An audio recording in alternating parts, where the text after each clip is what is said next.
akibat gelombang panas yang terjadi di wilayah Eropa. Di Prancis, suhu udara dilaporkan menembus lebih dari 40 derajat Celcius dalam beberapa hari terakhir. Kondisi ini tidak hanya mengganggu aktivitas masyarakat, tetapi juga memicu lonjakan permintaan besar-besaran terhadap alat pendingin ruangan seperti kipas angin dan air conditioner. Di sejumlah kota besar, warga dilaporkan menyerbu toko elektronik.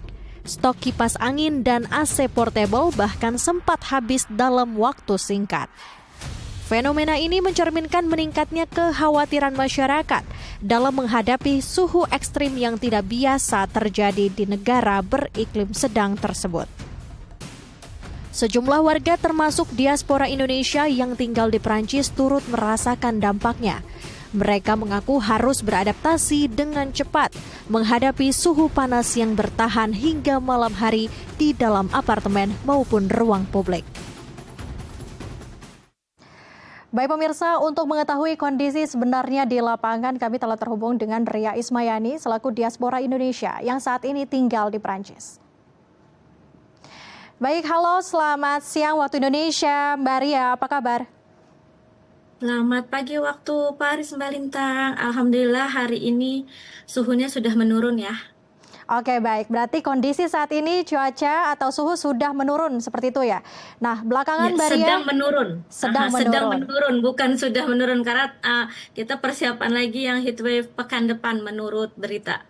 Oke, baik. Mbak Ria, belakangan ini Eropa sedang mengalami gelombang panas begitu. Anda juga sebagai diaspora Indonesia yang tinggal di sana, bagaimana kalau Anda gambarkan seperti apa situasi saat gelombang panas menghantui Eropa di sana? Yang pekan lalu itu berasa banget ya dari Senin.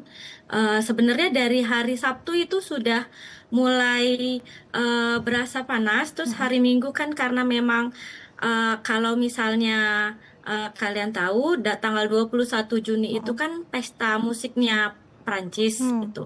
Jadi itu banyak acara yang dibatalkan juga karena memang panas dan memang sampai sampai penjualan alkohol, pembelian alkohol juga juga dilarang ya. Dan untuk pertama kalinya kita bisa melihat kalau di berita ya, itu kayak Menara Eiffel itu jadi kayak seperti gurun dan bahkan jam 4 sore pun sudah ditutup gitu.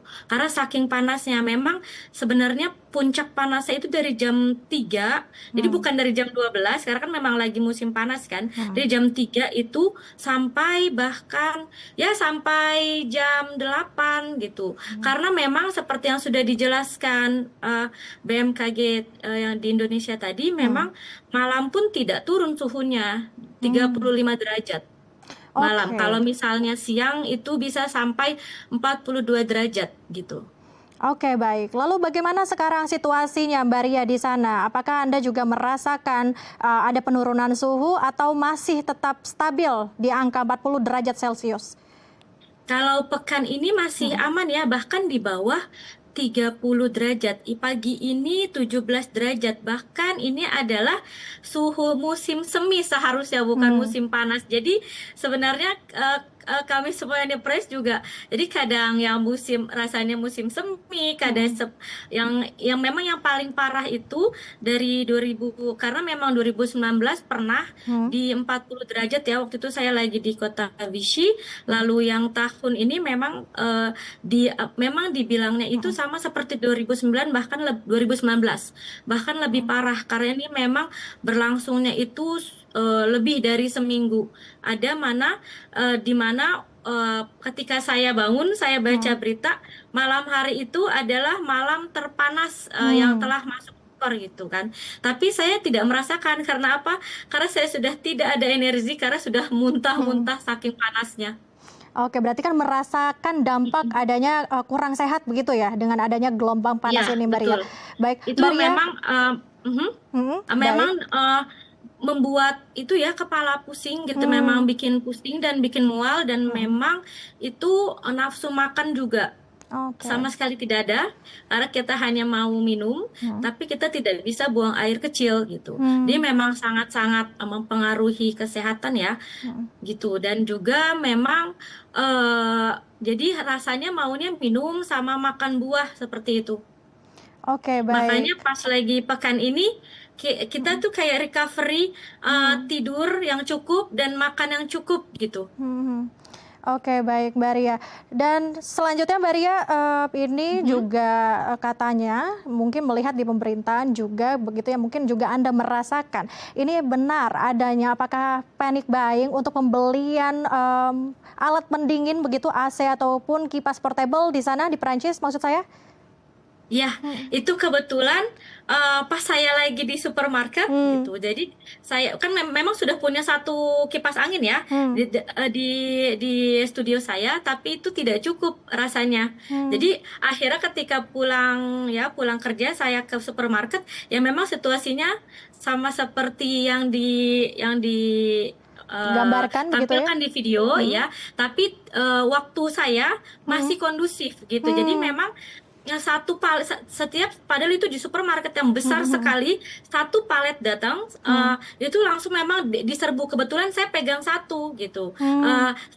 Setiap orang pasti yang lewat, itu kamu dapatnya dari mana gitu. Oh, Hmm. harusnya sih di tengah-tengah sini, tunggu saja nanti juga ada Hmm. palet yang datang gitu kan. Hmm. Dan biasanya kipas portable juga kan kalau misal kalau seperti yang di Hmm. toko-toko yang lucu-lucu gitu kan, yang Hmm. menjual barang-barang lucu gitu, pernah pernik ya, Hmm. biasanya kan dipajang. Maksudnya dipajang di rak ini, Hmm. mereka pajangnya di dekat kasir gitu biar tidak Hmm. ada panic buying mungkin ya, dan memang harganya sangat melonjak. Oke. Itu harganya tinggi sekali, bahkan ada yang namanya lebongkoang, itu kan Hmm. kayak barang yang menjual barang-barang bekas gitu ya. Hmm. Hmm. Itu harganya pun sudah seperti harga baru. Jadi memang bisa dikatakan 3 bahkan 5 sampai 8 kali lipat gitu. Saya lihat waktu itu saya pernah beli AC mini itu yang mana harganya 8 euro itu baru ya. Hmm. Ketika saya coba cek di lebongkoang itu sudah harga 40 euro dan itu bekas gitu. Dan Oke. yang AC pun Hmm. harganya sudah mencapai 1.000 euro, 999 euro. Oke, baik. Untuk Berarti ini juga yang berpengaruh ya, pada sektor betul. elektronik begitu ya, karena Ya. harga menjadi tinggi dan juga warga panic buying karena melihat situasi dan kondisi gelombang panas ini. Baik, Mbak Ria, ini apakah dari pemerintah setempat, perintah Prancis seperti itu memberikan imbauan khusus kepada warga? Sangat. Jadi Hmm. setiap hari, setiap saat kita terpapar oleh Hmm. himbauan pemerintah gitu ya di media sosial. Hmm. Kebetulan di Instagram saya follow ya, Hmm. banyak lah, banyak instansi pemerintah Hmm. gitu. Jadi memang diharapkan, bahkan kita sampai diharapkan sambil mengecek keadaan orang-orang terdekat gitu. Dan Hmm. memang disarankan juga makan pun tidak yang harus dimasak gitu.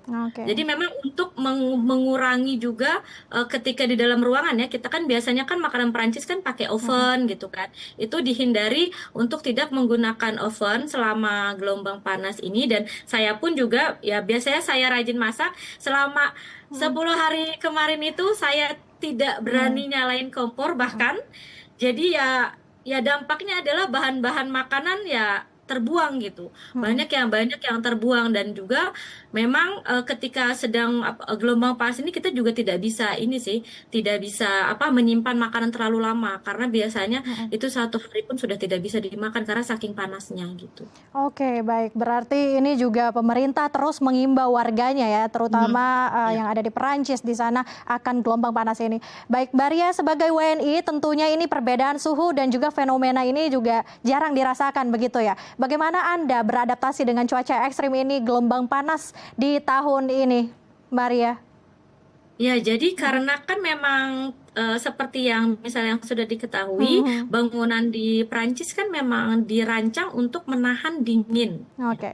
Jadi memang makanya tidak tidak banyak yang menggunakan AC, karena penggunaan AC Hmm. itu sangat minim sekali dalam setahun gitu. Hmm. Karena biasanya musim panas pun kita cukup buka jendela, misal Hmm. ada angin kan, karena memang Hmm. yang gelombang panas kemarin itu kan karena Hmm. fenomena yang heat yang memang Iya.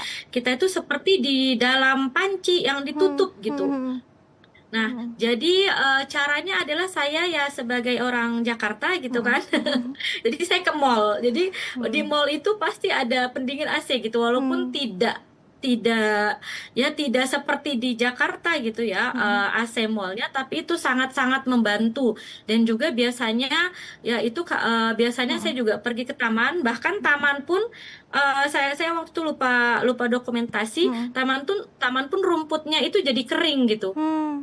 Jadi memang tidak banyak untuk yang rumput hijaunya. Dan juga saya pergi ke desa, karena kan saya di Paris kotanya, saya pergi ke desa yang ada airnya, jadi saya main air gitu. Jadi memang dan untung fasilitas Paris gitu ya, provinsi Île-de-France yang region Paris itu sangat sangat memadai untuk fasilitas transportasinya untuk yang ke desa-desa di sekitarnya gitu.